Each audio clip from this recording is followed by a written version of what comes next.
Sandy, one of the bartenders at Pete's pub, noticed Jake Moore as soon as he walked into the bar. Jake was a regular customer, usually coming 3 or 4 times a week. She already considered him a close friend and always admired his constant state of happiness, so it was easy for her to notice that something was wrong today. "Hello, Jake. You look like you've lost your best friend." "Everything is fine." "Hello, Sandy. I'm not having the best day. I urgently need a beer." "Will now be." Sandy hurried to get his beer when suddenly his bar friend came up to him and sat down next to him. "Jake, how is it?" "Oh, hi, George. It's really hard today." "Regret." Sandy returned with a tall glass of Ewingling lager straight from the tap. "Here, Jake. Now tell me. What's happened?" "I don't want to worry you, Sandy." "Hey, Jake, bartender. Listening is our job." Jake couldn't help but smile. He and Sandy became friends thanks to his frequent visits to the pub. He was pleased that she was not only incredibly beautiful, but also a wonderful, caring woman. "Are you sure?" "Come on, Jake. We became pretty good friends. Plus, you're a great guy and my favorite client. Maybe I can help." George pretended to be offended. "I thought I was your favorite client. You, honey, when Jake is not there." Their banter made Jake smile a little, but he needed to talk. He really hoped that Sandy could help him feel better. "Jake, what happened? I see this is bothering you." "I don't know where to start." "Just tell me, no need to filter for me." She put her hand on his for comfort, and Jake felt the warmth of her touch. "Well, my wife, Amber. You know her." "Yes. She had a meeting this evening at the school where she teaches. She said she wouldn't have time for dinner, so I decided to bring her a sandwich so she would have something to eat." "You're a good husband, Jake." "Unfortunately, when I approached her office, I saw that she was cheating on me with a colleague." "Oh no. Oh my God, Jake. I am so sorry." "Man, this sucks," George added. "I peeked around the corner and took a couple of pictures for proof, and then I left and came here." "Oh, Jake, I am so sorry." Sandy walked around the bar and hugged Jake, sitting down on the chair next to him. Her consolation brought his first tears. "Are you going to be okay?" "I do not know what to do. I feel lost, but I think a few hours and a lot of beer will help me get my thoughts together. I'll only be at work for a few minutes, and then I'll sit with you, okay?" "I would like that. Thank you, Sandy." She left to refill drinks for a group of 6 guys at the pool table, as well as another dozen co-workers who had come for drinks after work. George hated being in such trouble, but he had a similar experience and felt he had to help his friend. "What do you think you're doing, man?" "Don't know. Amber and I have been friends since 3rd grade. She was everything to me, and I just don't understand why she did this. And like a fool, I didn't even know about it. I would never have thought that she was capable of such betrayal. Don't know. I just do not know." "Do you think you'll try to fix everything?" "I will never forget this image and these words. I gave her absolute trust and devotion, and she just ruined everything. No, I don't think I can survive this. If you need a lawyer, I'll give you the number of the one my ex-wife used. She destroyed me and my lawyer." The bar was filling up more and more.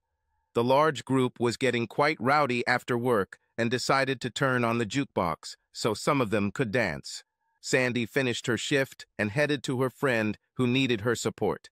"Okay, Jake, I'm done. Why don't we go to that table? It will be more convenient there." "Certainly. It sounds good." Not wanting to leave George out, she turned to him. "Would you like to join?" "Only for a few minutes. I need to pick up the kids from rehearsal because my ex is doing pilates or something." The round table seated 4, and Sandy sat between Jake and George, leaving the seat opposite her empty. "I can't believe your wife did this to you. I always liked her when you came together." "I'm shocked, too. She was the closest person to me for 20 years, and we were married for 5 of them. How could I not know she had this side? Sometimes I wonder if we even know other people. I wonder if you dated other people when you were teenagers." "No. Neither of us even thought about another relationship. At least that's what I thought until today. Damn, Jake couldn't help the tears that flowed down his cheeks. Sandy held his hand. Do you know this guy who she was with? Well, yes, Tony Jackson. They both work in the mathematics department. This idiot is married and has 2 small children. Are you going to tell his wife? I haven't had time to think about it yet. I'd like to know, so I'll probably tell you. Are you sure you want to do this? George wanted to avoid participating in the conversation since it reminded him of his own experience, but he had to add to Jake's last thought. Jake is right. Leaving it to her is more cruel than telling. I hope you can do it gently, man. I'm sure I can be sensitive to what she's going through, but it's not the first thing on my mind right now. Sandy now held his hand with both of hers. What are you thinking about? What are you planning to do? I'm thinking about getting drunk right now. Don't, Jake. I know you think this will dull the pain, but now is not the time. When you get home, whether you want to face her now or not, you want to be sane. You're probably right. As far as what I'm going to do, I have to get her out of my life. There is no chance that I can stay with her. But damn, I can't. Jake lost control, and the tears began to flow more freely. Sandy hugged him and let him use her shoulder. It's okay, Jake. You can talk it out. Sorry, it's awkward. She is not only my wife, but also my close friend and confidant. Oh, damn. Some people noticed what was going on at their table, and the area became quieter, but the 2 large groups continued to have fun. Then one of the celebrants decided to press the B24 button on the jukebox. Paul Simon began singing 50 Ways to Leave Your Lover, and some of the patrons began to sing along. For Jake, the timing couldn't have been worse. Sandy felt him tense with each line of the song that penetrated his soul. Just slip out the back, Jack. Make a new plan, Stan. No need to be coy, Roy. Jake lost his tenuous grip on emotion. He slammed the table with his free hand, and Sandy felt an impending explosion, so she moved away from him. Jake started screaming at the top of his lungs. What the heck? What the heck? Come on, Paul, give me a good idea. These 6 stupid ways won't help. I need some good advice on how to kick her to hell. The room became silent, except for the loud music from the jukebox. George decided to explain the situation. Sorry, guys. Jake just found out his wife was cheating, and I think the song hit a nerve with him. The woman at the next table asked, Are you sure she's cheating? Yes, I have photos, and I saw it myself at the school where she works. Suddenly, people began to approach him, expressing their condolences and support. Jake heard them, but didn't focus on the words until one of the visitors made an observation. Jake is right. There are probably more than 50 ways, and Paul Simon picked a few stupid ones. Someone else added, I'm sure we can come up with better ways. And so it began. The whole room started thinking of ways to break up with a lover that Paul Simon didn't include in the song. I have one. Just throw away the trash, Nash. Or how about, send her to Dad, Ted. No, send her back to her mother, Tommy. Come on, guys. We can think of something better. Sandy began to worry that all this might hurt her friend, but when she looked at Jake, she saw that a slight smile appeared on his face. Lock it outside the house, Klaus. Make her sign the documents, Klein. No, it should be angrier, like, make a mess in her bed, Ned. 40 or 50 people were on fire, and Jake felt his mood improve. Do you want something bad? Just put it in her boots, Lou. Exchange it for beer stew. No, I said angry. Pee in her beer stew. Sandy took his hand again. I think you started something. Do you like it? Lock her in a barn with piglets, Diggs. Actually, yes, it's pretty funny. But for now, locking her outside the house and making her sign documents are the only reasonable ideas. Kick her out onto the sidewalk, Herb. Just throw it away, Ross. George looked at the time on his phone. Damn, this is getting interesting, but I have to run. Jake, I have your number. I'll send you the lawyer's information and let her know you can contact her. Push her towards a new guy, Roy. You can't use swarm. How about coy? Anything. Thank you, George. I need to act normal tonight when I get home, but see if the lawyer can see me tomorrow morning. I don't think I can pretend for long. Sell her to the cartel, Mel. Send her to the freighter, Tater. Tater. This name. You understand, my friend. Call any time if you want to talk or need something. This is very nice. Thanks for being here and listening. Spit in her eye, sigh. That's what friends are for. If you do, remember some of the best ideas this crowd comes up with. This is great. Throw her off the cliff, Griff. Change it. Get her off the bar, Cliff. What does this even mean? The crowd was in full swing, laughing, cheering, or groaning after every idea.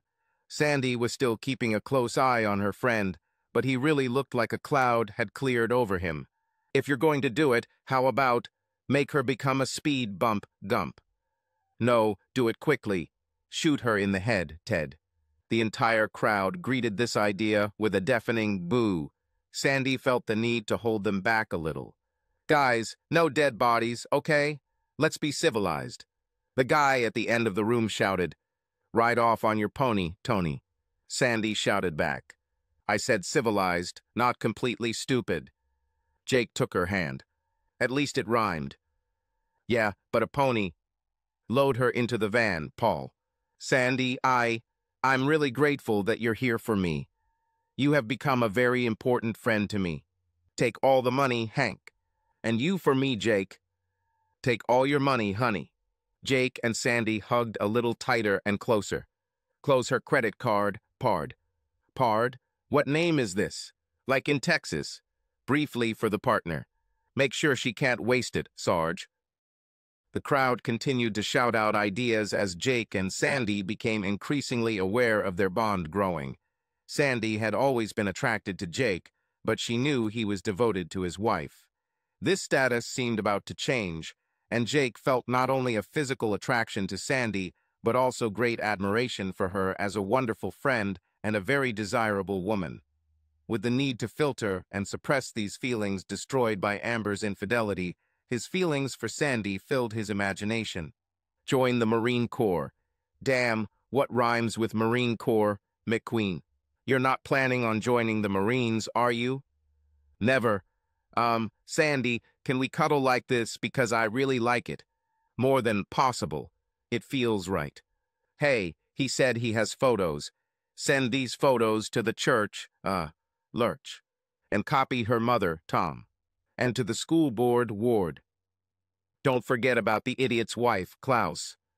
Jake, can you come with me to the office behind the bar? It will be much quieter there. Certainly. They walked hand in hand towards the back of the pub. People continued to show their support and pat Jake on the back until they closed the office door. Sandy leaned on the table and pulled Jake towards her, holding both of his hands. I have an addition to 50 ways. Maybe we'll call this the 51st way to leave your love. Is it true? Which? Introduce her to the new girl, Earl. But I don't.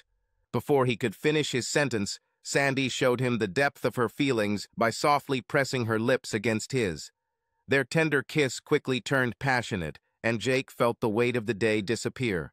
Time seemed to stand still as they both felt the flow of energy and desire between them. Jake didn't want their lips to separate, but he needed to pull himself together. Wow, Sandy, it was. Yes, it was. Forgive me if it was too soon after the day you had, but I've wanted to be in your arms since we first met. Is it true? Oh yeah, I definitely liked you physically, but the more I got to know you, the more I liked everything about you. Wow, I had the same feelings for you, but I would never cheat on Amber, so I couldn't give in to those impulses. That's not a problem now, is it? No. Was it too soon because I couldn't control myself, now that it seems like the barrier that kept me from you will soon be removed?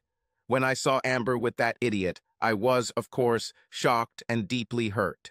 I didn't know what to do or where to go. But the first person I thought of was you. Now, I mean hell, if you told me an hour ago that I would be completely fine, I wouldn't have believed it. But here, in your arms, I feel like Amber did me a favor today. We don't have children or serious financial problems yet, so divorcing her should be easy. What could have been the worst day of my life could turn out to be the best day. The small office was barely big enough for one person, but Sandy and Jake found enough space to kiss passionately like teenagers. Finally, they had to take a break to catch their breath. I think I should go home and make everything look normal. Tomorrow, I'll take the day off and get all my affairs in order. Are you serious about introducing her to a new girl as a way to break the news to her? Absolutely. How about I come with you tomorrow for moral support, and we can plan the grand reveal together? Plus, it will give me the opportunity to kiss your lips at any time throughout the day. Oh, I would love to. They agreed that Jake would pick her up as soon as Amber left for work, and they would start their day together with breakfast. On the way home, Jake marveled at how the day unfolded. How could he get over Amber's betrayal so quickly? Perhaps his subconscious was preparing him for her betrayal. He wondered if he had sensed something about Amber, but couldn't remember anything specific. And with Sandy, did his subconscious catch on to how they felt about each other? Is this all a coincidence? Is it the universe that fixes things and makes them the way they should be? Questions swirled in his head, but the mood was excellent. He already knew he loved Sandy. He was sure she felt the same. How did two good friends turn into this so quickly, especially considering the circumstances that brought it all to a head? He decided to answer his own question. You know what, Jake? I don't care how. I'm just so damn happy.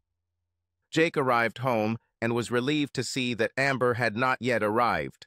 It was only 9 o'clock, but he decided to go to the guest room to sleep.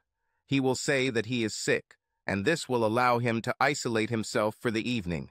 Amber pulled up and spotted Jake's car.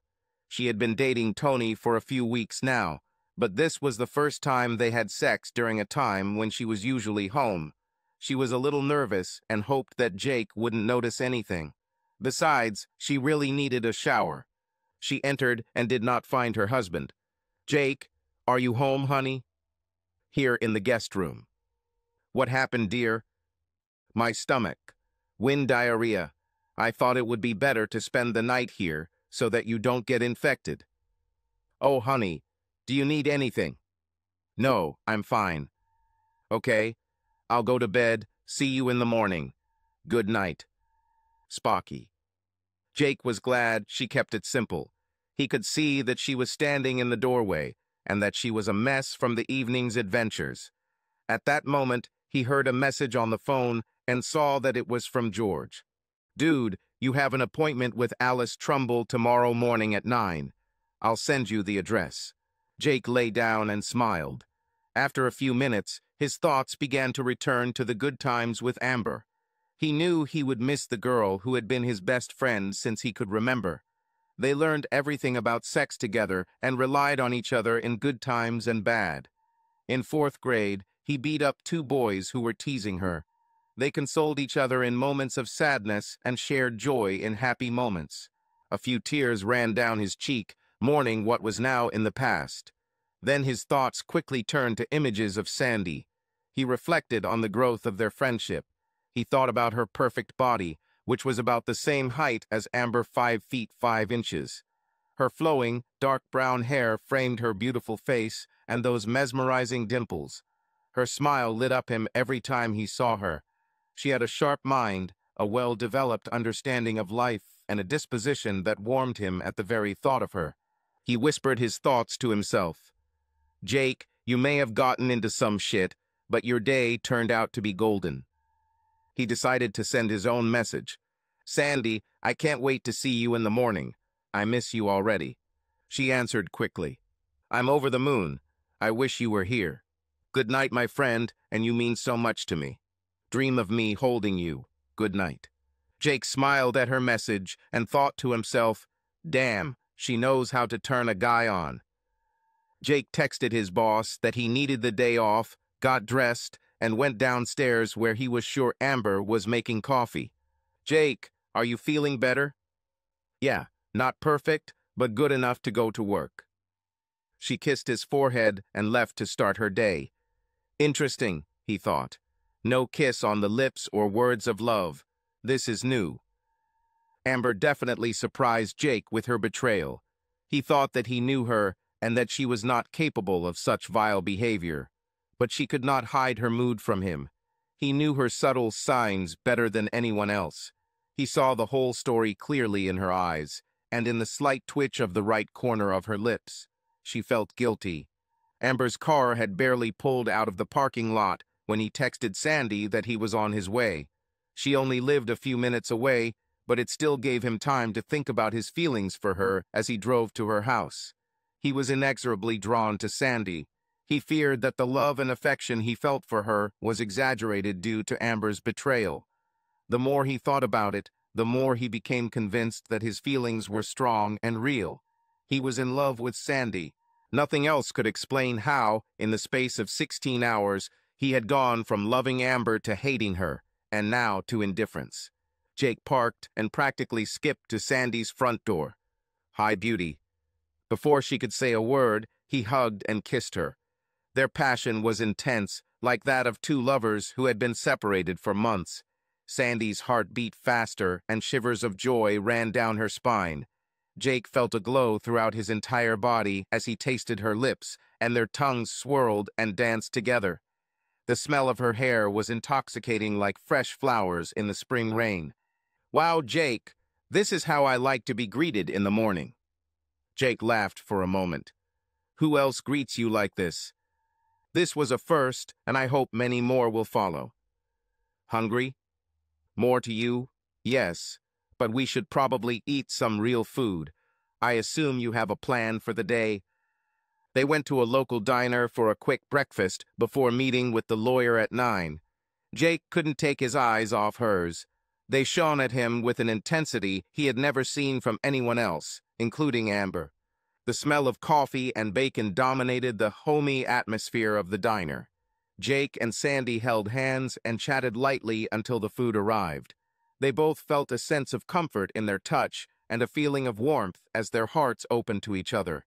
Without realizing that the other was thinking the same thing, Jake and Sandy dreamed that this would be a new path for both of their lives.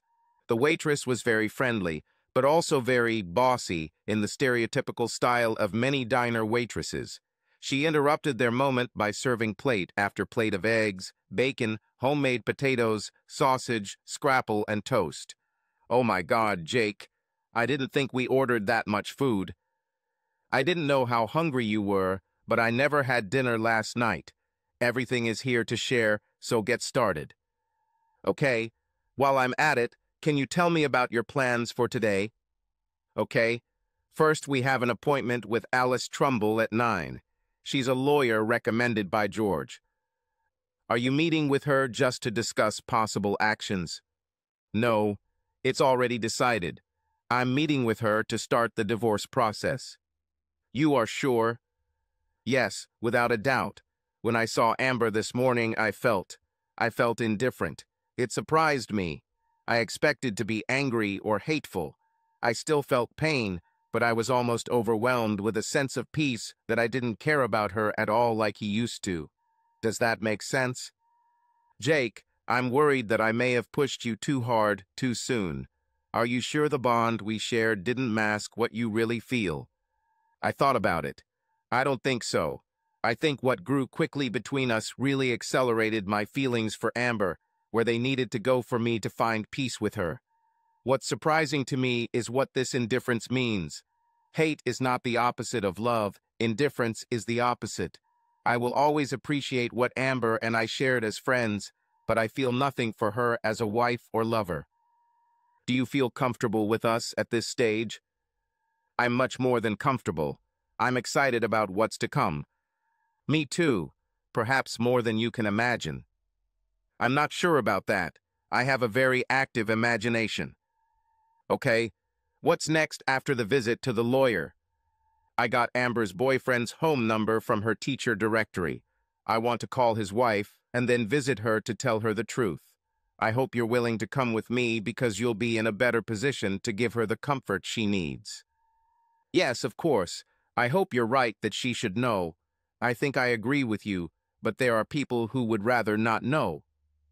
"Ah, yes, the ostrich approach to problems. Anyway, after this difficult conversation, we will have the whole day to talk about how to confront Amber.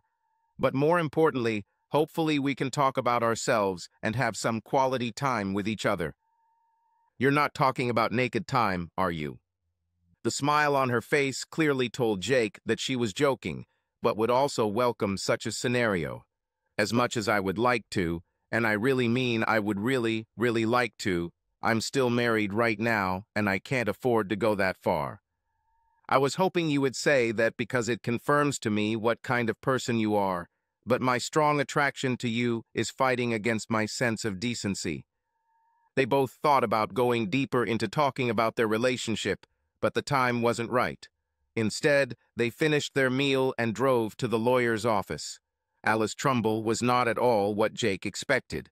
He assumed that she would be a middle-aged battle axe, breathing the fire of justice for the downtrodden. Instead, she looked like a former cheerleader who was now in her 30s. She looked at Sandy with a lot of judgment in her eyes. She assumed that Sandy was Jake's mistress, and that he was cheating in his marriage, and Alice hated cheaters. She softened considerably when she learned the truth and saw the evidence. Jake's assumptions were correct regarding how the divorce would be handled. A 50% split of joint savings made little difference. The apartment was rented, so there was no capital to share. Their 401k was individual and will remain with the investor. Everything should be easy, simple and clear. Jake had incentives to get Amber to sign quickly. They left Alice's office at 9:30 and called Diana, Tony's wife. She reluctantly agreed to accept them, but finally gave permission to come right away. As soon as they started driving, Jake and Sandy felt nervous for the first time that day. Things got very real and personal for the young family. "Hi, Diana. Thank you for having us on such short notice. This is my friend, Sandy. Come in. We can sit in the kitchen. I made some coffee." "Thank you very much. That's very nice." Sandy and Jake sat at the table while Diana went to the kitchen counter to pour 3 cups. Sitting with her back to them, she immediately got down to business. "Jake, are you here to tell me that my husband is cheating?" She turned and carefully placed the cups in front of them, without raising her head or looking directly at them. "How do you know?" "Unless you're trying to sell me something, that's the only reason the husband of one of Tony's co-workers would come to see me." "Well, yeah, he's cheating with my wife." Pointing to Sandy, Diana calmly asked, "Who is she, the one you're sleeping with?" "No, just a close friend." "Are you sure they're both cheating?" "Yes, I saw them and I have photographs." "Can I see?" "Yes, if you're sure you want to." Jake showed her the pictures on his phone. Sandy watched her reaction carefully. It seemed to her that Diana's eyes were filled with fire. Without warning, Diana threw a full cup of coffee into the sink, breaking it and staining the curtains. She started pacing back and forth like a hungry tiger in a cage. Sandy squeezed Jake's hand and hoped that the released animal would leave them alone. "That son of a bitch! Damn him! Damn him! Damn, damn, damn!" The swearing and swearing continued for several minutes. She went into the next room, which looked like a study or office, and came out with a stack of comic books neatly wrapped in plastic. Jake noted that these were rare and collectible pieces. Diana began to tear them to pieces. The colorful cartoon characters turned into confetti, which she threw all over the room, railing against Tony's legacy. Jake and Sandy expected Diana to cry on Sandy's shoulder, and they would walk away, leaving a broken woman in their wake. Instead, they sat almost paralyzed in fear of the mad woman, hoping that they would not become her targets. Diana continued, "What should I do? What the hell? I know." She picked up her phone, explaining the original plan to her guests. "I'll call my brother. He works at Home Depot." Jake and Sandy exchanged puzzled smiles. If it weren't so tragic, the scene before them would start to look more like a sitcom. "Moose, listen, I need your help. You're not working today, right?" Her brother's thunderous voice could be heard even without the speakerphone on. "No, I'm home." "Great. Tony is cheating on me, and I need your help." "What? I'll be there right away. I'll give birth to him." Wait. I may want you to do this, But first you can come in and buy new locks for my doors. Yes, sure. Are you okay? I'll do it. See you soon, brother. She turned off the phone and turned to her guests. I know it was hard for you to come and tell me this. What are you going to do with your wife? I'm divorcing her. I'm confronting her tonight. Please don't tell Tony until tonight. I think they both need to be caught off guard. Don't worry. Tony will get a big surprise when he gets home. My brother will teach him a lesson. I need to call Mom to pick up the kids after school. They don't need to see what's going to happen here today. Oh, and send me copies of the photos. Give me your mobile number. We need to go too. We all have a busy day ahead of us. Jake and Sandy got into the car and burst out laughing. Your wife's rival will not have a pleasant evening. Hell knows no fury. Don't tell me. What's next on the plan? Bank to close the loans and withdraw half the savings, and we can take lunch. I'm not hungry yet after such a big breakfast. Same thing with me. I thought we could grab sandwiches or hot dogs and eat them later when we want. I'm sure I'll want something before I run into Amber. Sounds like a plan. Jake, I have one wish. Which? I need a kiss. Jake gladly fulfilled her wish. With bank accounts and hot dogs in hand, Sandy and Jake walked into his house shortly after noon. The refrigerator door had barely closed when their lips met in deep desire. Both wanted to forget everything and run to the bedroom, but both had the self-control to act responsibly. Jake got out 2 glasses of ice and a bottle of sparkling water so they could sit and talk. The new couple was keen to explore their budding relationship, but first they had to plan for the showdown. They sat down on the couch together and Sandy started talking. What do you see happening when Amber comes home? Your line from the song 50 Ways describes it perfectly. I'd like to introduce you to her, my new girlfriend. With a huge smile, he leaned down and kissed her again. You're my new girlfriend, right? I think that's safe to assume.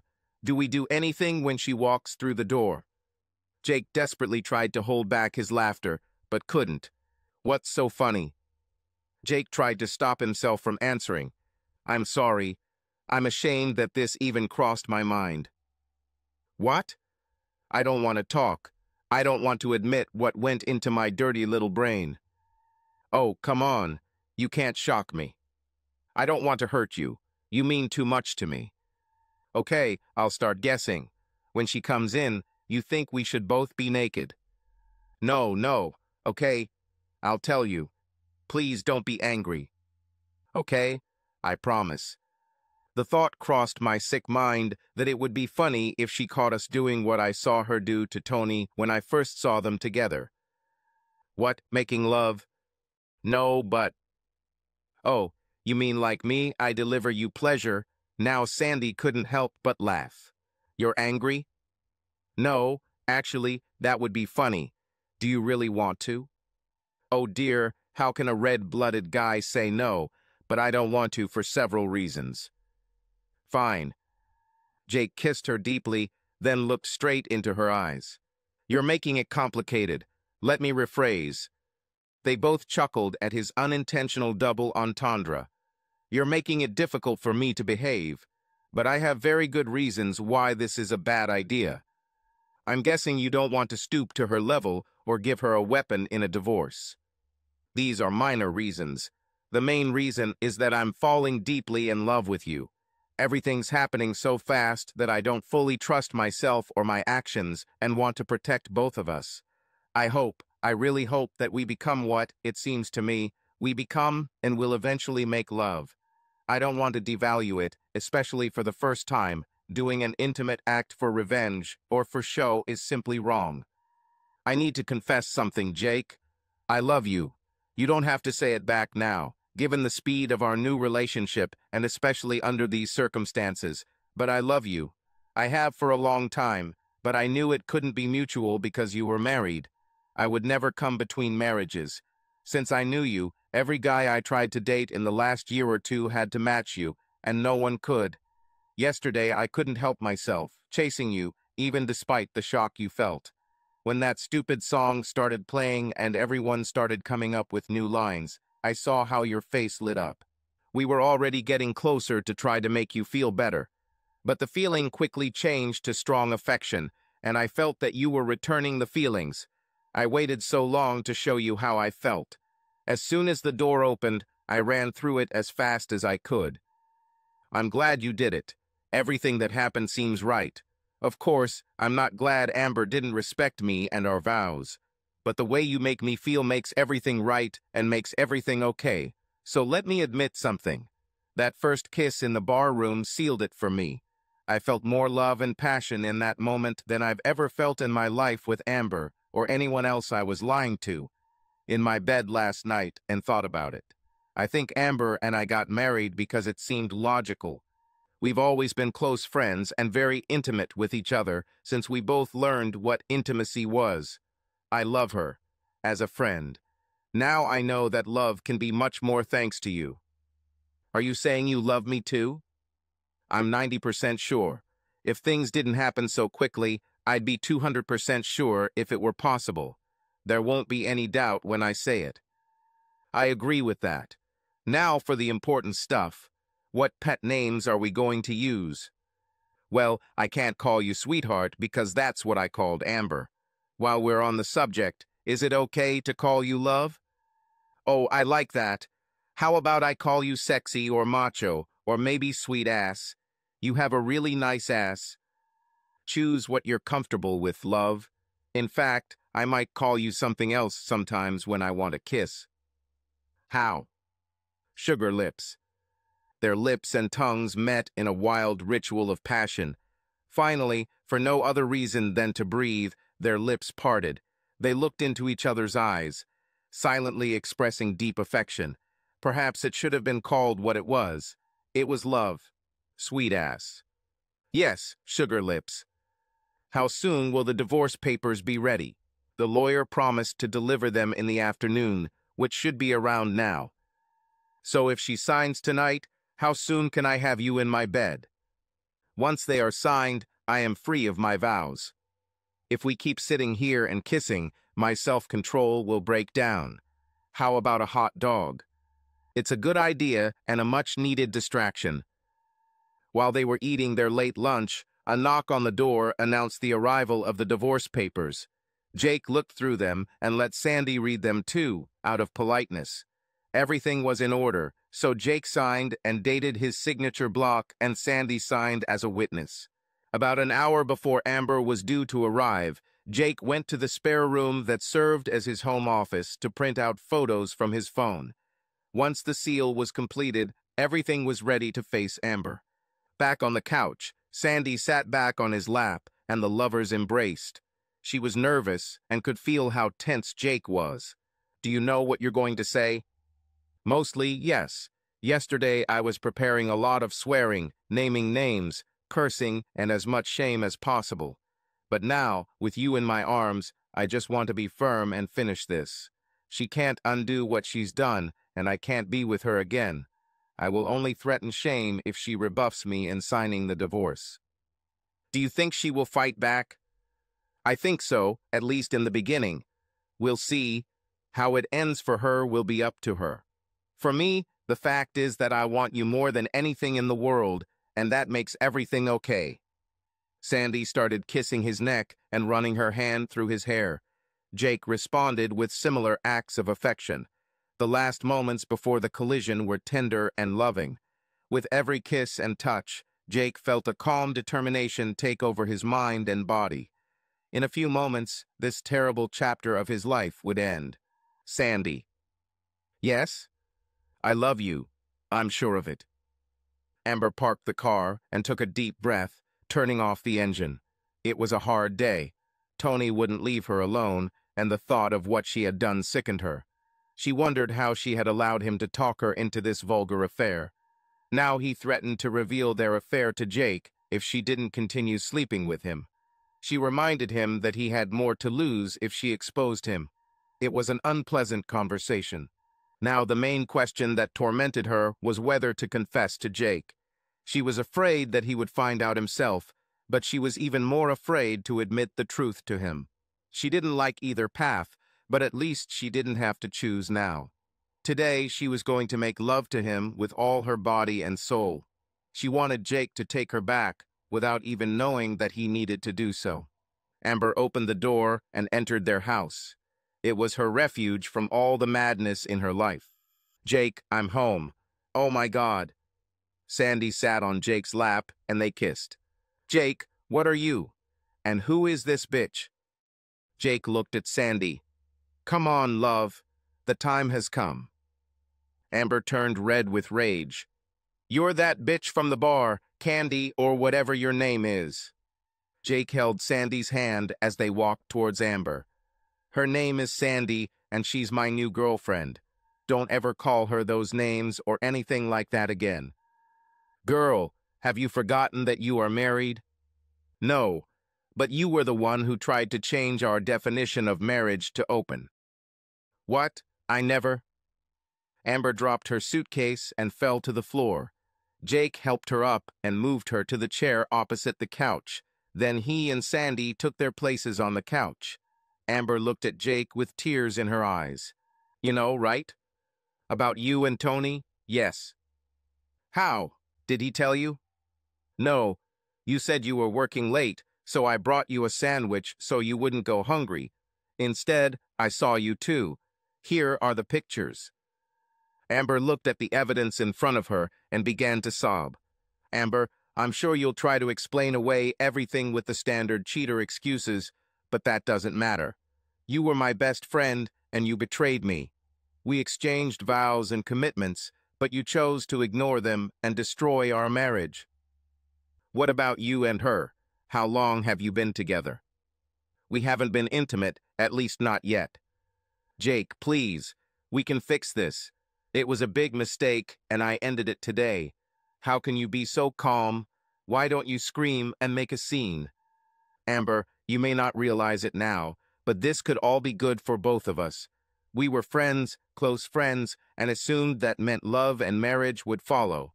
I now know that I never loved you like that. Life partner, and once you go through this emotionally, I think you will understand the same thing. I think you felt it too, maybe subconsciously it led you to cheating." "How can you say that? What do you mean you never loved me?" "Because I love Sandy. In our first kiss, I knew I had found something you and I had never shared. Amber, you and I were the equivalent of long-term friends with benefits. You need to find what I found with Sandy. You expect me to believe you're not having sex with her. Believe what you want. I have no reason to lie. Here are the divorce papers. Let's get this over with and move on." "Divorce? No, I don't want a divorce. It doesn't matter anymore. I want a divorce. You just want me to make your life easier so you can be with her." "That's partly true, but we both need to move on.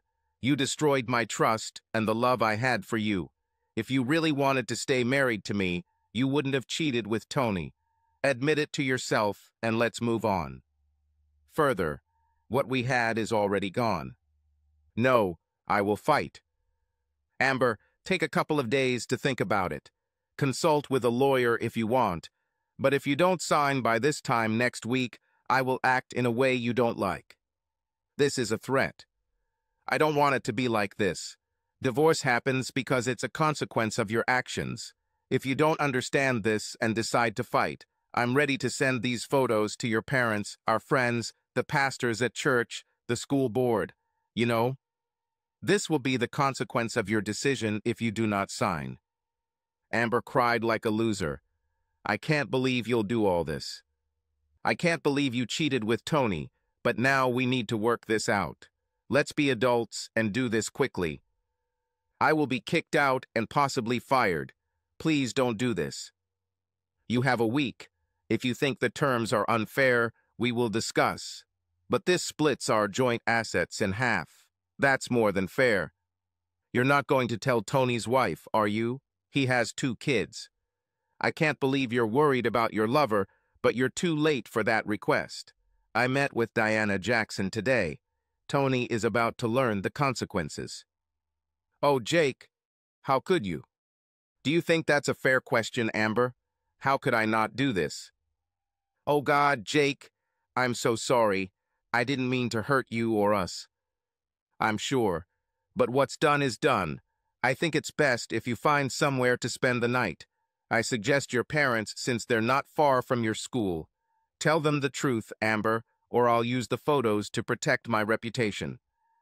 Amber slowly stood up and walked into the bedroom. Jake heard her talking on the phone to her mom and was glad to hear her take charge. 20 minutes later, she returned with several suitcases. She stopped at the front door with her back to Jake and Sandy. Sorry, Jake. Take care of him, Sandy. She left with a sob. Jake, on the other hand, sat with tears streaming down his face as Sandy hugged him. Are you okay, honey? Yes. He decided to try to regain control with a little humor. What's up with you calling me sweet ass? I didn't think this was the right time for this. It was emotionally draining, but I'm glad it's over. Can we just sit and cuddle for a while? For the rest of your life, if that's what you want. I like the sound of that. You handled it calmly, gently, and like a true gentleman. Those are some of the qualities that made me fall in love with you. You're so sweet, and your way is definitely better than any of Paul Simon's stupid ideas. We need to send him all the new lines they came up with at the bar, but tell him that this was the 51st way, and it was definitely the best. Across town, Tony Jackson returned home to find his massive brother-in-law sitting at the kitchen table. Moose didn't look happy. Hey, Moose, where is everyone else? Moose slowly got up and walked towards his goal. When he got within 3 feet of Tony, he held one of the photographs in front of Tony's face. Want to explain it, bastard? Oh, no. Oh, yeah. Moose grabbed Tony by the shoulders and threw him into an easy chair. Explain. It was a stupid mistake. It's over and won't happen again. And that's supposed to make everything okay? Diana should just accept that answer and everything will be fine. Please, Moose, help me work this out with her. Well, I'm afraid you're too late for that. She and the kids have been gone for a few hours. You have half an hour to gather everything you need and get out of this house. Got it? No, this is my home and I want my wife and children. Moose turned red with anger. He wondered if Tony was really that stupid. Wasn't I clear? She doesn't want anything to do with you. Divorce papers are in process. It's over. And don't you dare contradict me. I love my sister, and it's not a problem for me to sit in a cell to protect her from someone like you. Do you understand me, freak? Tony sat almost paralyzed with fear. He realized that he had released some urine. He stood up and, under Moose's careful supervision, began to pack his things and prepare to leave. Moose helped him, throwing each suitcase out the door onto the lawn. As he made his way past the big man towards the exit, he noticed confetti all over the kitchen and quickly realized it was his prized comic book collection. Believing that Moose would not be sympathetic, he kept his grief to himself. Diana did not make a deal with Tony to hand over the photographs. She might have been stupid because it could have affected her child's support, but she sent it, private parts blurred out, to the school board. They were immediately suspended from work without pay until the end of the school year. When they were called to the administrator's office, Tony, under the pressure of everything that had happened, lost his composure. An outburst of shouting and swearing led to his complete dismissal. Tony realized he was defeated. He agreed to the divorce and left town. Apart from regular alimony and child payments, no one else saw or heard from him. 2 years later, on a bright and sunny day, Sandy and Jake slowly walked hand in hand along the path around the lake at the local park. She was 6 months pregnant, and a walk in the fresh air after a long winter was especially pleasant. Love, have you thought about a name for our girl? What do you think of Tricia? I think Tricia Moore sounds good. You mean her full name will be Patricia and Tricia is her nickname? No, just Tricia. Tricia Ann Moore. I love that Ann is your mother's name and my mother's middle name. I think this is a good choice. Let's. Jake? The voice came from behind. Sandy turned to see who it was, but Jake knew that voice better than anyone. "Hey, Jake." "Sandy." Jake still hadn't turned around, so Sandy took the lead. "Amber, how are you?" "Okay." "Oh, I see you're expecting a baby. Congratulations." Jake finally turned around and saw his ex-wife. "Hey, Amber, you look good." "Thanks. I'm fine and I think I belong. And you two look happy." "We are happy," they answered in unison, which made all three smile. "Jake, the night that, let's be honest, the night that I caused you to break up with me, you said some things that I didn't understand at the time. You were right. When I see the way you look at Sandy, I see a love deeper than we've ever had. You may not believe it, but I'm really glad you found each other." "Thank you. I didn't say it to be mean or hurt you. It just became so obvious back then, and I was hoping it would make sense at some point." "Amber, what about you? Are you dating someone?" "There are a few guys I've gone on dates with. None of them made me feel the way I see in you, but I know the right person will come along. I saw that you got married just a few weeks after your divorce. I started to meet only after that. Jake, and I know you'll find yours." "You know, Jake, you said that night that we might have made a mistake getting married. And maybe you're right. But honestly, I think what I miss most is my best friend." "I know, Amber. We've had a long and wonderful history.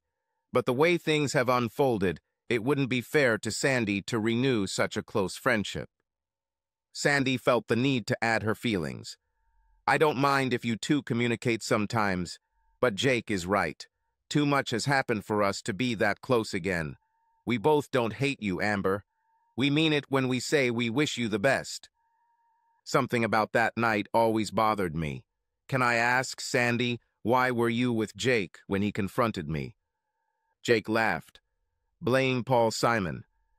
Subscribe to our channel so that your love doesn't cheat on you, and go ahead and listen to the next story, because this story is nothing compared to the next one. If you're under 18, don't even think. Click to the next one. Click to the next one. Click to the next one."